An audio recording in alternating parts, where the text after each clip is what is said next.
Yoshi's Island is an interesting game to talk about. Something I've discovered a lot on my show is that people will value uniqueness, visuals, and music over story and gameplay. An interesting, engaging story, or good characters, or a fascinating plot, or a cool world, or fun mechanics, or interesting boss fights, or whatever. They like the unique thing. No judgment. It's just something I've noticed. I mention that because Yoshi's Island, you'd look at it and you think, oh, okay, it's one of those games, right? It's an artsy, silly, ridiculous little fun game with the crayon aesthetic for the drawings, very visually, aesthetically appealing, very lots of really cool, interesting stuff they do with it, and completely pushes what the SNES hardware could do with an awesome soundtrack with a good variety of music by Koji Kondo. Cool, right? No, because while there isn't much story in Yoshi's Island, there is a lot of gameplay. This is honestly, I've noticed this trend, how the developers at Core Nintendo, I forget the name of the team right now, forgive me, but it's the team that works on the 2D Marios. They like to sit down and they like to make a game and experiment and play around with it. Then they usually make like one other game, and then they make a third game, and that third game usually just freaking nails it. Sometimes it's the second game, kind of depends on their console cycle. This is a repeating trend that we've seen them do several times, where they just throw themselves into a title, and that's Yoshi's Island. Yoshi's Island has insanely inventive, interesting, fascinating level design, with tons of gimmicks and tons of variety. Honestly, it feels like a proto Mario Wonder for those of you who've played Mario Wonder and have not played Yoshi's Island. I cannot recommend this game enough to people. What's also interesting, though, in addition to the incredible gameplay and the fact that it takes the Yoshi mechanic and just absolutely runs with it, like, for example, the fact that you functionally have infinite health, all you do when you get hit is you lose time, and that time can be brought back, and the very nature of the health bar, right? Let's talk about that for a second. The very nature of the health bar is fascinating, because you effectively have 10 health, right? You can go up to 20, you can go down to 0. If you go to 0, you still have a few seconds of recovery, because it's time, not health. So it's a very gradient health bar. Getting stars or getting mid-mission checkpoints fills it up to 10 or up to 20. But when you get hit, you lose Baby Mario. And for every second that Baby Mario's out, that ticks down by 1. Again, all the way down to 0, and then eventually he's grabbed. But once you grab him, your health also regenerates back up to 10, the default point.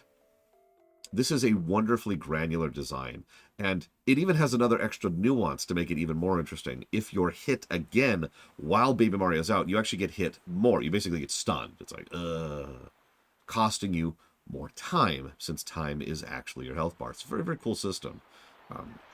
The egg pick up and throw mechanic, the fact that you can gain height on hovering or hover across huge distances. I don't know, it's hard to properly explain. If you've ever watched a speedrun of this game, you know what I mean. The skill ceiling on this game is huge. It's way up there. I'm nowhere near that good. I'm just, some random dude who plays these games for a living.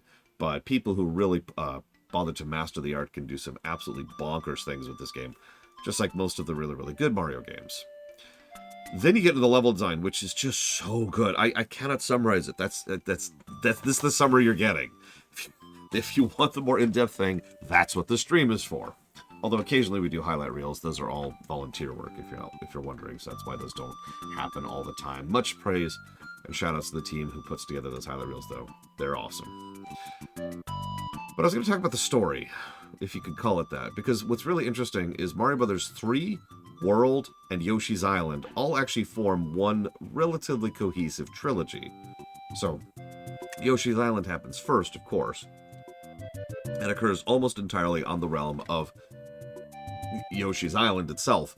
And as you're traversing it and going through it, and you can actually see on the overall map your progress as you go up and up, there's a lot of interesting visual storytelling in this game, too.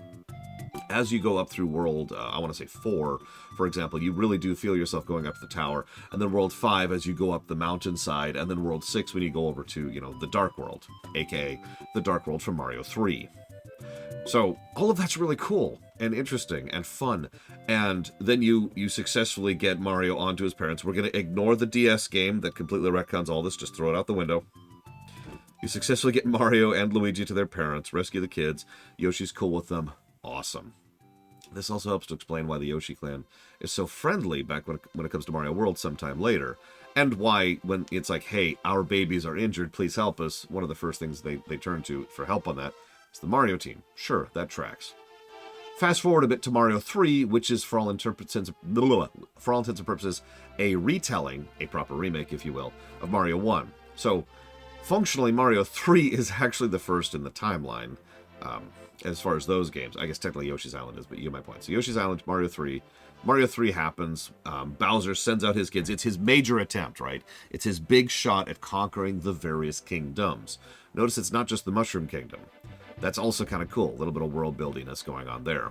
There's also some interesting world building elements in Mario 3, which I never really noticed before. I talked about it in that rumination, so I'm not going to... sorry, these aren't ruminations. I talked about it in that stream wrap-up. So I'm not going to repeat myself here. But then we get to Mario World. And what's really cool about Mario World is we're just going there to Dinosaur Land to get a vacation in. But, oh no, Bowser's here. Oh, crap. What do we do? And you'll notice how... Well, it's very medieval European, isn't it? Most of the enemies in Mario World are not Bowser's minions. They're just the locals, right? It's just the flora and fauna of the nearby area. So you're just fighting whatever happens to be around. And Bowser's minions have plopped down a fortress here or there. Go through all the worlds, you get to the end, you find the airship from Mario 3, which is crash-landed, and Bowser has set up shop in the Lost Valley trying to do his own shtick.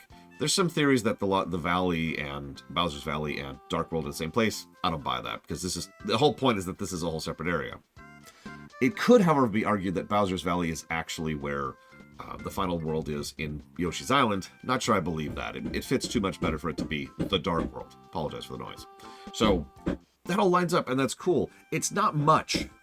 And that's something I wanted to talk about briefly. Because whenever I talk about story in like a Mega Man game or a Mario game, people look at me weird.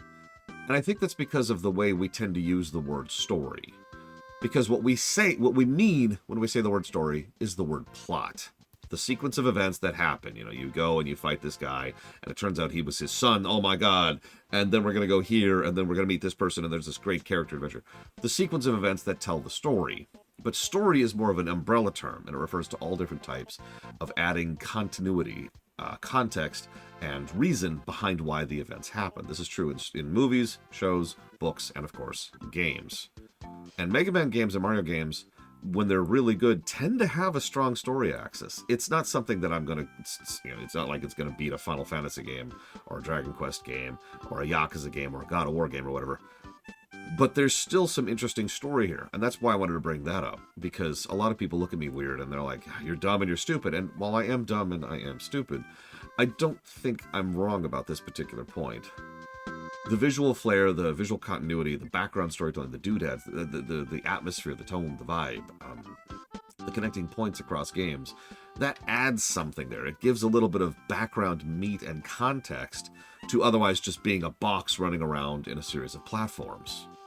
My opinion. This goes all the way back to Mario Bros. 1, too, but I don't want to get too much into that. Now, I'm obviously recording this after the fact because my long dark was not supposed to be a long dark. Partially my fault, partially not.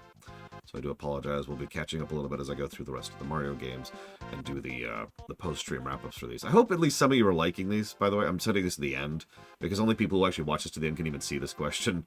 So if anybody is actually enjoying these little post-stream wrap-ups, please feel free to say something. Because obviously ruminations are not coming back for any reason, under any circumstances. So this is kind of a compromise thing, and it takes time and effort away from other things I could be working on. So I'm not trying to sound dismissive. I'm just saying, if this is worth it, cool. If it's not, then this is something that needs to be axed. Like any manager will tell you, if you're doing something that's a waste, then you should probably spend that time and effort elsewhere. After all, when it comes to development, time is a zero-sum game. If you've enjoyed, I'll see you next time.